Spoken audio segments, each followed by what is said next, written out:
ഇനി നോക്കൂ നിങ്ങൾ, രണ്ടാമതായി ഇമാം ഷാഫി ജാറം കെട്ടുന്ന കാര്യത്തിൽ എന്ത് നയമാണ് സ്വീകരിച്ചത്? മുജാഹിദുകൾ പറയുന്നു ജാറം കെട്ടാൻ പാടില്ല, അത് ബഹുദൈവാരാധനയാണ്, അപകടമാണ്. മുജാഹിദുകൾ പറയുന്നു. എന്നാൽ ഇമാം ഷാഫിയെ തഖ്ലീദ് കൊണ്ടാണ് ഞങ്ങൾ ജീവിക്കുന്നത് എന്ന് പറയുന്ന ആളുകളോ, അവര് ജാറം കെട്ടുന്നു. അപ്പൊ ആളുകളുടെ ധാരണ ഇതൊക്കെ ഷാഫി ഇമാം പറഞ്ഞു കൊടുത്തതാണോ? ഷാഫി ഇമാം പറഞ്ഞു കൊടുത്തതാണ് ജാറം കെട്ടാൻ. എന്നാൽ ഇമാം ഷാഫി എന്ത് പറഞ്ഞു? അദ്ദേഹം പറയുന്നു, ഇന്നമാ ഉഹിബ്ബു അൻ യുസ്ഖസ അലാ വജ്ഹിൽ അർളി ശിബ്റൻ ഔ നഹ്വഹു. ഒരാൾ മരണപ്പെട്ടാൽ അദ്ദേഹത്തിന്റെ ഖബർ ഭൂമിയിൽ നിന്ന് ഒരു ചാൺ ഉയർത്താനാണ് ഞാൻ ഇഷ്ടപ്പെടുന്നത്. വഉഹിബ്ബു അല്ലാ യുബ്നാ വലാ യുജസ്സസ. അത് കുമ്മായമിടുന്നതും അത് കെട്ടിപ്പൊക്കുന്നതും ഞാൻ ഇഷ്ടപ്പെടുന്നില്ല. വഉഹിബ്ബു അല്ലാ യുബ്നാ. അത് എടുക്കാതിരിക്കലിനെയാണ് ഞാൻ ഇഷ്ടപ്പെടുന്നത്, കെട്ടിപ്പൊക്കാൻ പാടില്ല. വലമ്മറ ഖുബൂറൽ മുഹാജിരീന വൽ അൻസാരി മുജസ്സസ. അൻസാരികളുടെയും മുഹാജിറുകളുടെയും ഖബറുകൾ കുമ്മായമിട്ടതായി ഞാൻ കണ്ടിട്ടില്ല. അന്ന റസൂലുള്ളാഹി സ്വല്ലല്ലാഹു അലൈഹി വസല്ലം നഹാൻ തുബനൽ ഖുബൂർ.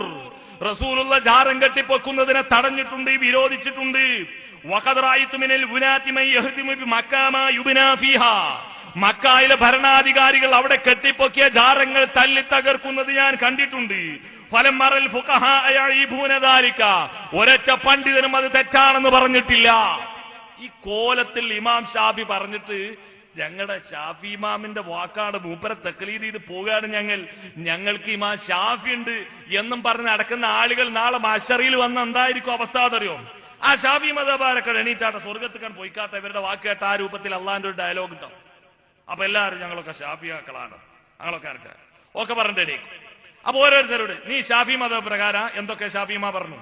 ഷാഫിമാൻ ജാറം കെട്ടിപ്പൊക്കി വലിയൊരാളെ ഉയരത്തിലുള്ള നിലവിളക്കൊക്കെ കത്തിച്ച് തിരിയൊക്കെ വെച്ചിട്ട് അവിടെ കത്തിക്കാനും, പെണ്ണുങ്ങളൊക്കെ വന്നിട്ട് അവരെ തലയിൽ കൂടെ കൊടി ഉയ്യാനും, ജാറത്തിൽ സുജൂദ് ചെയ്യാനും, അവിടെ കിടക്കാനും, എന്തൊക്കെ അവിടെ മണ്ണ് തിന്നാനും ഒക്കെ പഠിപ്പിച്ചിട്ടുണ്ട് ഇമാം ഷാഫി എന്ന് പറയുമ്പോ ഇമാം ഷാഫിന്റെ അവസ്ഥ എന്തായിരിക്കും? കോഴിക്ക് താറാവിന്റെ മുട്ട വെച്ച് കൊടുത്ത മാലിട്ടാ.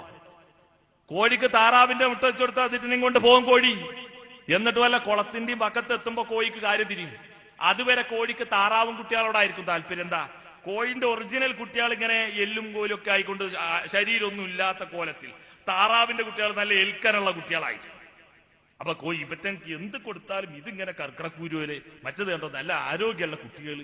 അവസാനം ഒരു കുളത്തിന്റെ വക്കത്തിൽ കൂടെ കോഴിയും കുട്ടികളും പോകുമ്പോ താറാവിന്റെ കുട്ടികൾ വെള്ളത്തിലിറങ്ങിയാണ് നീന്തുമ്പോ കോഴി പറയും, സുഹാര ജല്ല ജലാലും ഇതൊന്നും നിന്റെ കുട്ടികളല്ല മക്കളെ എങ്ങോട്ട് പോരെന്ന് പറഞ്ഞാൽ ആ പീക്കിലാലെയും കൊണ്ട് പോയിയാണ് പോകും. എന്നതുപോലെ മഹാനായ ഇമാം ഷാഫി റഹ്മത്തുള്ളാഹി ഹശ്റിന്റെ മൈതാനിയിൽ വരുമ്പോൾ ഈ ശിർക്കിന്റെ വാഹകരായ ആളുകളെ അടുപ്പിക്കില്ല എന്നതിൽ ആരും സംശയിക്കേണ്ടതില്ല. കിതാബ് തിരിയുന്ന, ഇമാം ഷാഫിയുടെ തിരിയുന്ന, അറബി വായിക്കാൻ അറിയുന്ന, പള്ളി ദർസിൽ നിന്ന് ഇവിടെയുള്ള നിഷ്കളങ്കതയുടെ നിറകുടങ്ങളായ സാധാരണക്കാർ ചെലവ് നൽകി ഓതിപ്പടിച്ച മുത്തഅല്ലിമുകൾക്ക്, അറബി ഭാഷ അറിയുന്ന ആളുകൾക്ക് ഇമാം ഷാഫിയുടെ എന്ന് പരിശോധിച്ചാൽ നിങ്ങൾക്ക് യാഥാർത്ഥ്യം കാണാൻ